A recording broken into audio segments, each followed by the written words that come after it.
భారతదేశంలోనే మొట్టమొదటిసారిగా దేశవ్యాప్తంగా మత్స్యకారుల మహిళలు ఈ దేశంలో ఉన్నటువంటి 140 కోట్ల మంది ప్రజలకు పోషక విలువలు కలిగిన పౌష్టికాహారాన్ని మత్స్య సంపదను అందిస్తున్నటువంటి మత్స్య మహిళలు వాళ్ళు అనేక బాధలు మార్కెట్ల లైంగిక వేధింపులు ఎదుర్కొంటున్నారు. ఆర్థికంగా డబ్బులు లేక మధ్య దళారీలకు సంబంధించినటువంటి దోపిడీని ఎదుర్కొంటున్నారు. అదేవిధంగా మారుతున్న ఆధునిక పరిణామాలను వాళ్ళు అందిపుచ్చుకోలేకపోతున్నారు. ఇట్లాంటి పరిస్థితుల్లో ప్రభుత్వం కేంద్ర రాష్ట్ర ప్రభుత్వాలు ఒక్కొక్క రాష్ట్రంలో ఒక్కొక్క విధంగా మత్స్య మహిళలకు సంక్షేమ పథకాలు ఉన్నాయి.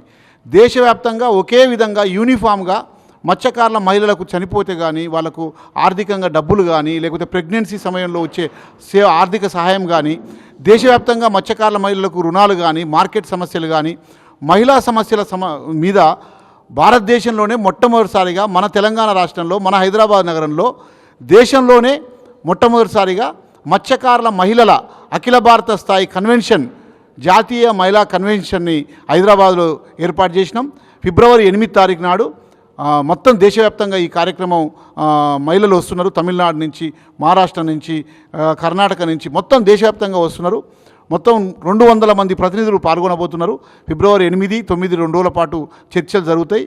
ముఖ్యంగా ఏంటంటే దీనికి CITU అఖిల భారత అధ్యక్షురాలు డాక్టర్ కె హేమలత గారు, అదేవిధంగా AIFFWF All India Fishers and Fisheries Workers Federation జాతీయ అధ్యక్షులు మన దేబశేషి బర్మన్ వెస్ట్ బెంగాల్ నుంచి, అదేవిధంగా All India General Secretary Pulluvila Stanley అదేవిధంగా కేరళ నుంచి, అదేవిధంగా కేరళ ఫిషరీస్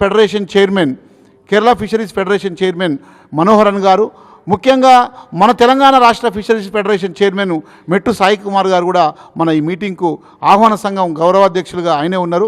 స్థానిక ఎమ్మెల్యే ముఠా గోపాల్ గారు కూడా దీనికి గౌరవ సలహాదారులుగా ఉన్నారు. బొర్ర జ్ఞానేశ్వర్ గారు ముదిరాజు కార్పొరేషన్ చైర్మన్, ఆయన కూడా దీనికి గౌరవ వర్కింగ్ ప్రెసిడెంట్గా ఉన్నారు. అదేవిధంగా హైదరాబాద్ నగర అధ్యక్షురాలు కుప్ప పద్మ గారు దీనికి అధ్యక్షురాలుగా ఉన్నారు. 135 మందితో ఆహ్వాన సంఘం వేశాము. ముఖ్యంగా రేపు 2 రోజుల పాటు మొన్న బడ్జెట్లో కేంద్ర ప్రభుత్వం నిధులు కేటాయించింది. ఆ బడ్జెట్లో చాలా అన్యాయం. గత ప్రభుత్వం గత సంవత్సరం 24,000 కోట్ల రూపాయల బడ్జెట్ ఉంటే 1,000 కోట్లు తగ్గించి 23,000 కోట్లు మత్స్యశాఖకు కేటాయించడం అనేది చాలా అన్యాయం. ఎందుకంటే మేము బడ్జెట్లో దగ్గర ఇప్పుడు దేశవ్యాప్తంగా 6 కోట్ల మంది ఈ ఇండస్ట్రీ మీద ఆధారపడి బతుకుతున్నారు. 8,000 కిలోమీటర్ల సముద్ర తీరం ఉన్నది. కోట్లాది మంది, సుమారు 6 కోట్ల మంది దాకా మత్స్యకారులు చేపల వృత్తి మీద ఆధారపడి బతుకుతున్నారు. అందులో 40% మహిళలే ఉన్నారు. మరి ఇంత పెద్ద సంఖ్యలో ఉన్నటువంటి మహిళలకు అనేక ఇబ్బందులు ఉన్నాయి. కాబట్టి మత్స్యకారుల మహిళల సమస్యల మీద రేపు జరగబోయేటువంటి జాతీయ స్థాయి కన్వెన్షను మేము ఇక్కడ సుందరయ్య విజ్ఞాన కేంద్రంలో ఏర్పాటు చేయబోతున్నాం. ఈ కార్యక్రమాన్ని కవరేజ్ చేయడానికి మా అన్నదమ్ములు, మా ఎలక్ట్రానిక్ ప్రింట్ మీడియా మిత్రులు మీరందరూ కూడా సహకరించాలి.